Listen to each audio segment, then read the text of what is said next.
Ceritanya ini, kakak dan adik saya di Amerika, dua-duanya dengar informasi ini sama sekalipun memutuskan hubungan tali silaturahmi.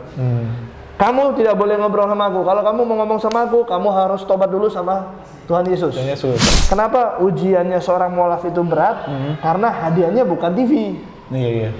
Tapi hadiahnya surga. Masa iya? Saya jujur, saya Islam baru.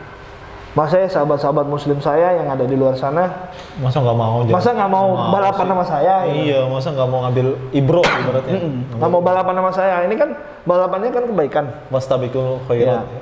Bismillahirrahmanirrahim. Ya ayyuhalladzina amanu dkhulu fis-silmi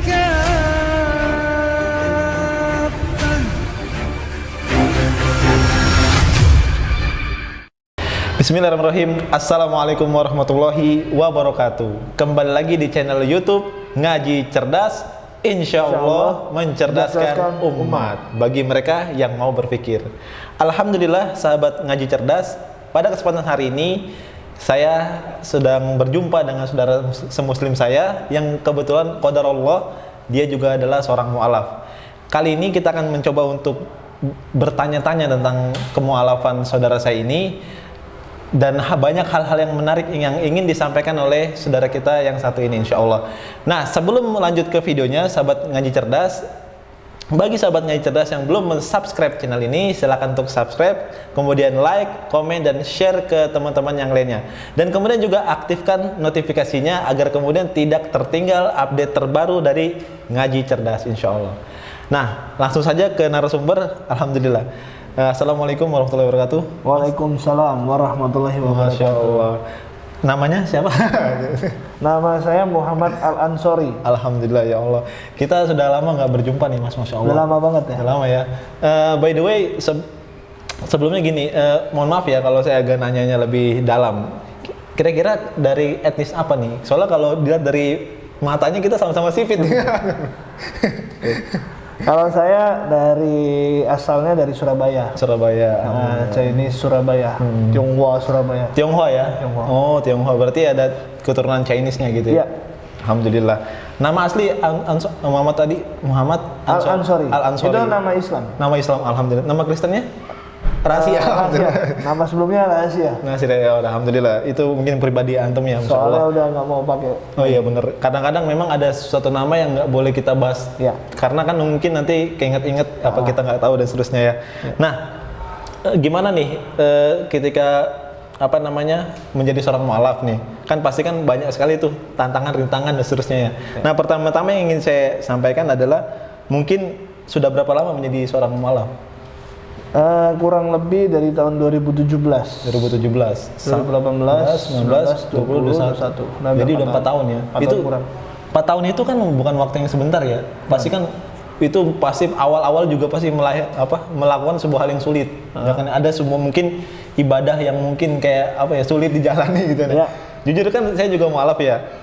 Saya juga ada tuh rasa-rasa sulit untuk kayak menjalankan ibadah. Dalam satu ibadah kayak misalnya sholat subuh misalnya.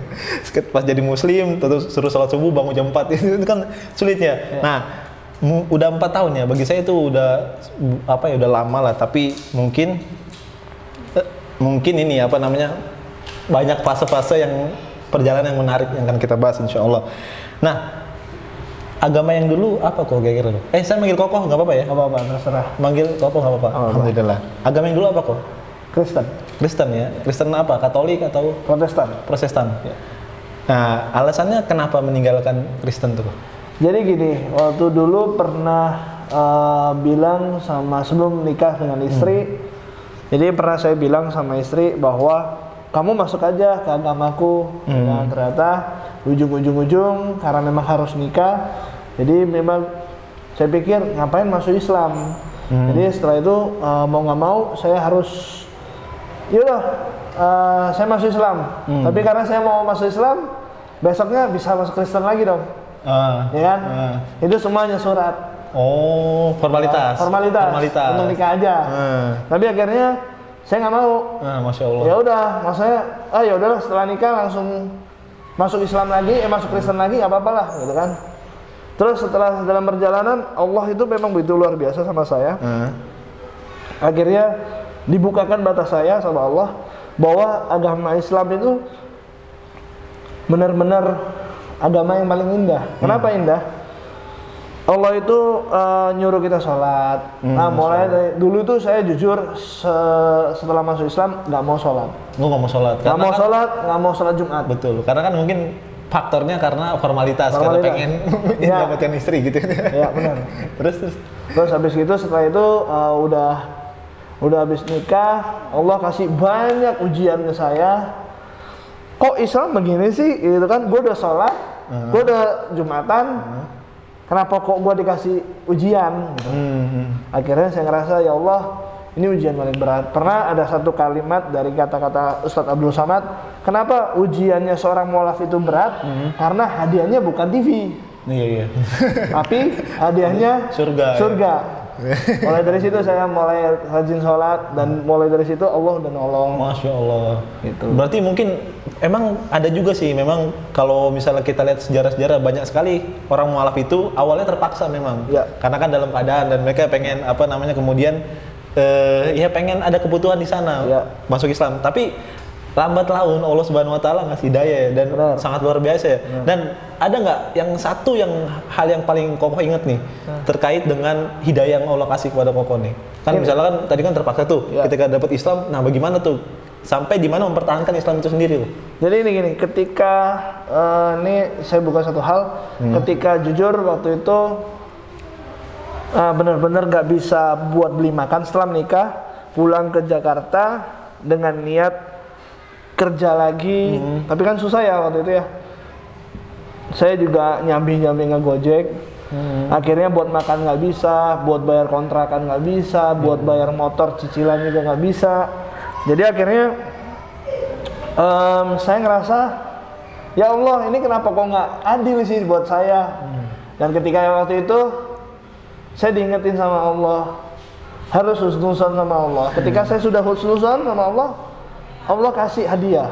Hadiah gimana? Ketika saya ngojek tuh ada customer yang dulu pernah nolong saya. Dia tanya, kamu agama apa? Saya agama Islam. Oh agama Islam. Mualaf ya mas ya?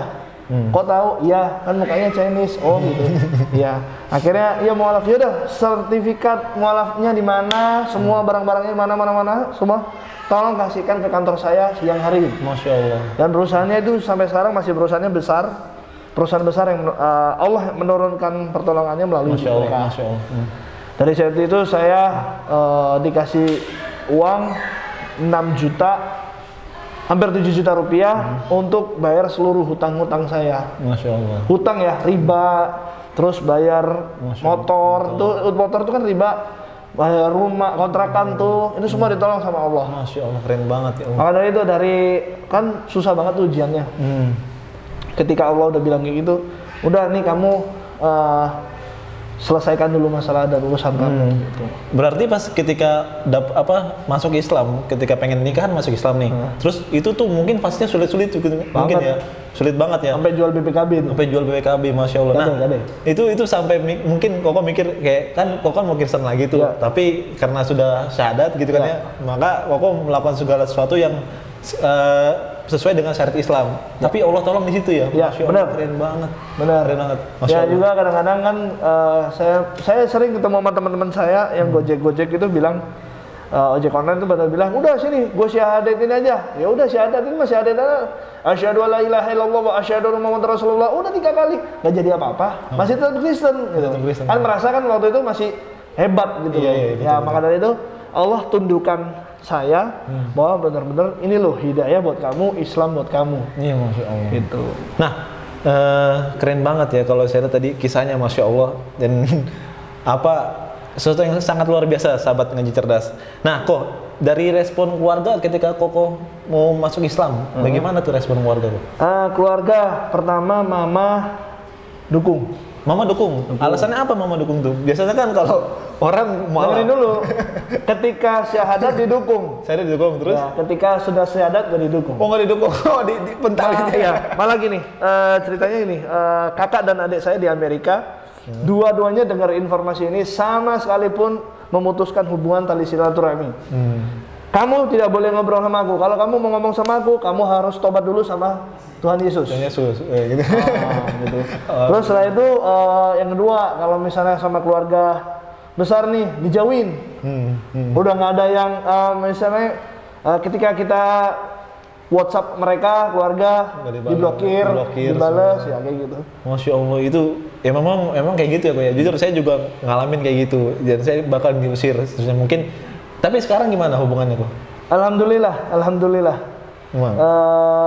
Mereka sempat melihat ini kan ceritanya tentang misi sedekah. Misi sedekah salah satu organisasi yang saya kelola. Dan mereka melihat cara saya membantu banyak orang, ya cara saya memberikan sesuatu yang terbaik buat orang-orang sekitar. Mereka melihat seperti itu. Akhirnya beberapa bulan kemarin, yang tadinya mereka nggak mau ngomong sama saya, akhirnya mereka harus bilang, kamu gimana kabarnya? Dan baru kemarin kasih uang kemarin memang. Berkat akhlak mungkin yang ya mungkin karena saya nggak pernah gini ketika ada perdebatan sesuatu saya nggak mau memperpanjang karena Islam pernah meninggalkan debat kan Allah tidak suka dengan orang yang suka berdebat. Betul. Maka dari itu saya tinggalkan, jadi saya lebih baik fokus sama agama saya. Beberapa kali saya disuruh untuk menggadaikan agama. Dalam contohnya begini. Mohon maaf, saya pulang ke Surabaya, bertemu dengan keluarga besar saya. Mama saya yang pernah bilang begini, jangan kamu ke Surabaya, karena kamu pakai baju koko, celananya cingkrang, istri berjilbab, ya lepas semua kalau ketemu sama om-om sama tante kamu. Mereka bukan Allahku, Allahku itu satu, Allah Subhanahu Wa Taala. Benar. Terus setelah itu kita pulang ke Surabaya.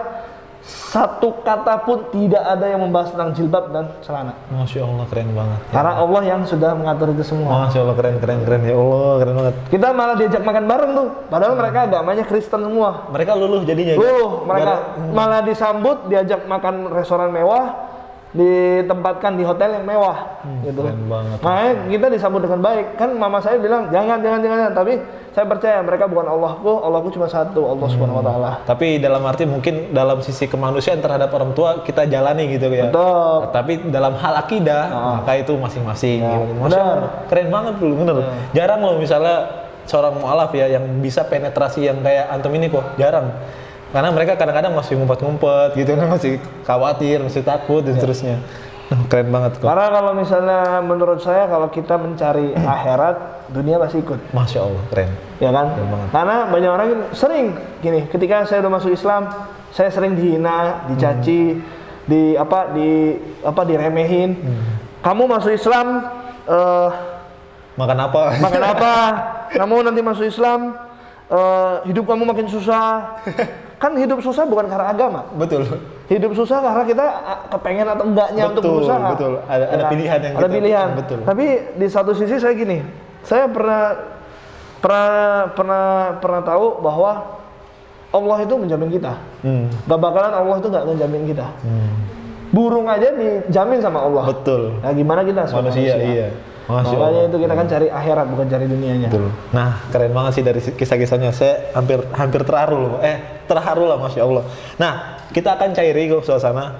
Kan banyak ya ketika kok masuk Islam nih jadi mualaf. Nah kan pasti kan ada kewajiban dong. Kayak ada sholat, ada puasa, ada zakat dan kewajiban yang lainnya.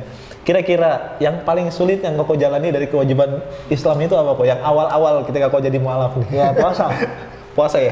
Sholat sih, sholat ya? Sholat, kenapa sholat? Karena jujur, pertama kali sholat, saya ngerasa nggak sholat biasa, suruh ngikutin yang depan-depan, ya saya ikutin aja. Iya betul. Karena hidayah Allah itu begitu luar biasa, saya tunggu jam, ya Allah kapan lagi nih sholat, ya Allah kapan lagi nih sholat. Dari yang nggak mau sholat sama sekali sampai sholatnya itu nunggu, sampai asar yang nggak ada katanya nggak ada sholat sunnah ya? Nggak ada ya? Ya saya sholatin, tapi dilarang sama Pak Haji. Iya betul. Jangan. Loh, kenapa Pak? Saya mau sholat, nggak boleh. ya kan? Saking rajinnya, sholat subuh 4 rakaat. Waduh, kelabasan. Iya, semua saya labas 4 rakaat. Nah, saya ngertinya 4 rakaat semua kali ya. 4 rakaat semua. Jadi ketika udah Awal-awal. dapat nyamannya sholat, pemahaman tentang sholat jadi luar biasa semangat ya. Iya. Berarti yang disulitin sholat ya. Kan kalau saya kan jujur ya, kalau saya bangun subuh itu sulit loh, beneran. Dan memang basic saya di keluarga mama angkat saya semua kan muslim. Jadi saya ketemu sama mereka sholat duha, sholat tahajud, sholat duha, sholat tahajud. Dan itu memang sebelum ketemu sama keluarga yang muslim, keluarga angkat saya yang muslim, dan kebetulan donatur Al-Jabar juga. Jadi mereka juga ngajarin saya. Pertama kalimat yang diajarkan oleh saya adalah hasbunallah wa ni'mal wakil, nikmal maula wa ni'mal wakil. Itu salah satu, apa sih ini arti nggak jelas banget gitu. Awal-awal ya dulu ya. Iya. Nah, terus akhirnya ya kalimat itu yang membuat saya jadi kuat, oh ternyata Islam itu indah. Masya Allah. Allah itu nolong kita. Betul, Masya Allah, keren banget. Dan sekarang mungkin syariat yang Islam yang kewajiban itu udah dijalani semua ya kok ya, alhamdulillah ya. Alhamdulillah, kalau zakat alhamdulillah udah, puasa udah. Alhamdulillah. Mungkin haji ya, insya Allah mudah-mudahan. Mudah-mudahan. Umroh, insya Allah. nggak mau muluk-muluk dulu, umroh dulu. Umroh dulu, alhamdulillah. Insya Allah saya doakan. Insya Allah. Masya Allah. Nah, kalau kok lihat, kita kan di Muslim sekarang ya, di Indonesia ini kan mayoritas Muslim, tapi kan banyak tuh orang-orang yang kemudian nggak mau menjalankan syariat Islam. Contoh misalnya, ada yang Muslim, dia perempuan tapi nggak mau jilbaban. Nah, kira-kira nasihat buat Muslim yang seperti ini tuh gimana po? Yang dia nggak mau menjalankan syariatnya. Nah bagaimana motivasinya insya Allah? Gini, silakan buat teman-teman. Oke, gini teman-teman, sahabat-sahabat Muslimku yang ada di Indonesia, begini, cara berpikir yang saya selama ini gini adalah jangankan yang nggak sholat, yang sholat pun belum tentu masuk surga. Betul. Gimana yang nggak sholat, ya kan? Maka dari itu satu yang kata Rasulullah SAW, ya satu helai rambut itu bisa dicelupin, ya kalau bahasa saya sih celupin ke dalam api neraka, gitu loh. Cuma nggak pakai jilbab. Nggak pakai jilbab. Oke, jangan bilang istri saya juga sama. Istri saya juga awal-awal nggak mau pakai jilbab. Awal-awal nggak mau pakai. Kan istri saya juga udah bercadar. Alhamdulillah. Nggak mau berjilbab, ya kan? Karena itu nanti semua tanggungan saya. Betul. Ya kan? Masa iya saya jujur saya Islam baru. Masa ya sahabat-sahabat Muslim saya yang ada di luar sana, masa nggak mau? Masa nggak mau balapan sama saya? Iya, masa nggak mau ngambil ibro ibaratnya? Nggak mau balapan sama saya. Ini kan balapannya kan kebaikan. Wastabiqul khairat. Insya Allah kan setiap apa yang kita kerjakan dengan kebaikan, Insya Allah pasti akan balas.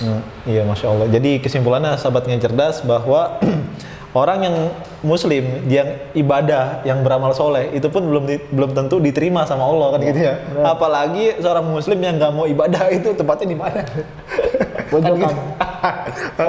Masya Allah. Nah, keren banget kita sudah berbincang sama Ko Ansori, Masya Allah.